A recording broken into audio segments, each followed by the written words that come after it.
What's up guys, welcome back to my channel. On today's video I'm going to be sharing with you some things to expect for your very first flight lesson.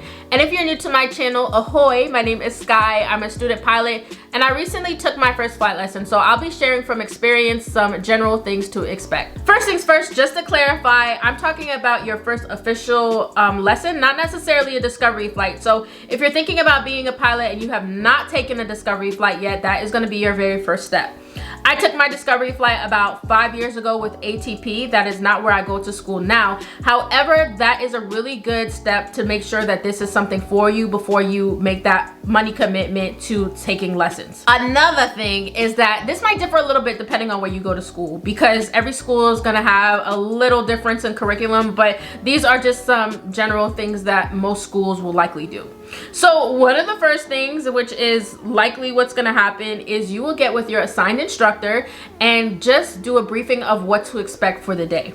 So one of the first things you'll likely do is a pre-flight inspection, as well as how to use a checklist. You'll learn very quick that you'll always have a checklist on you pretty much like the entire time you are with the plane. And so you can expect to be shadowing your instructor during this time while you do the inspection, and you'll be learning about where different things are on the plane. They may ask you to do some hands-on things like some fuel or check the oil, and just point out where different things are on the plane.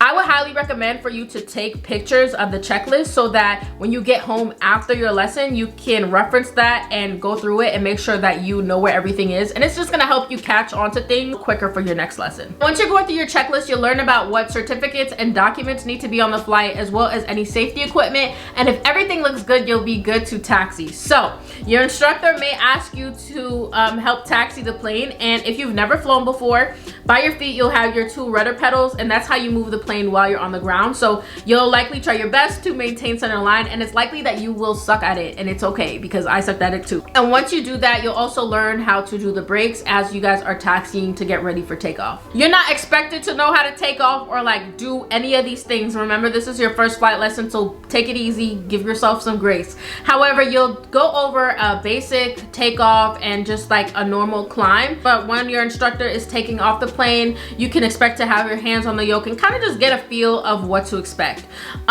Next, when you are in the air, one of the first things you'll go over is how to do a positive exchange of flight controls. So for example, let's say that I have the controls and I'm getting a little nervous. It's my first flight and the turbulence is like a little bit too much right now.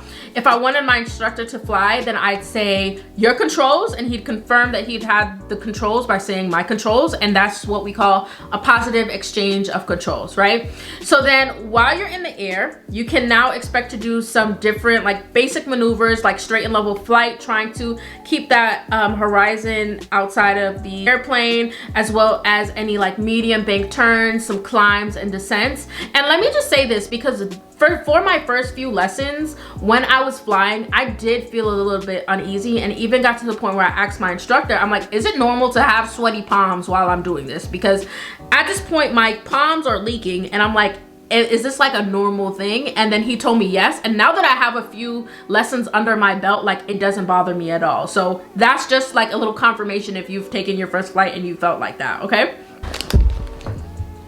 thank you, husband.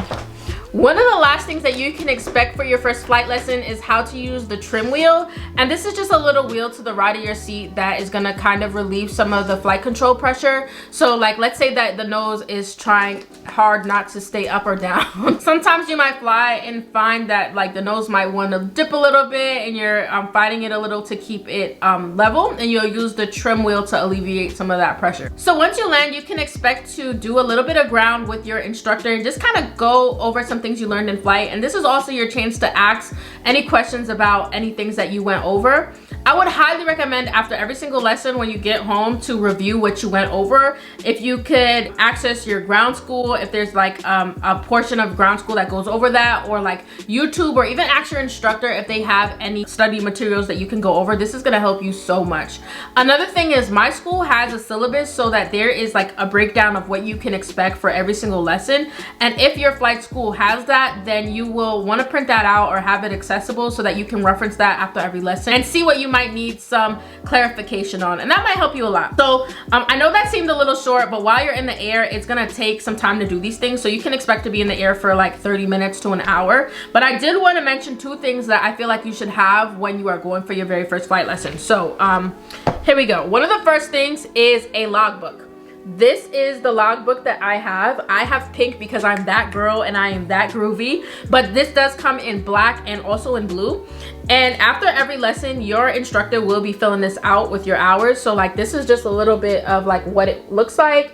I'll leave a link for this in the description box below. If you don't have one, you can grab one. You can get it for like 10-15 bucks.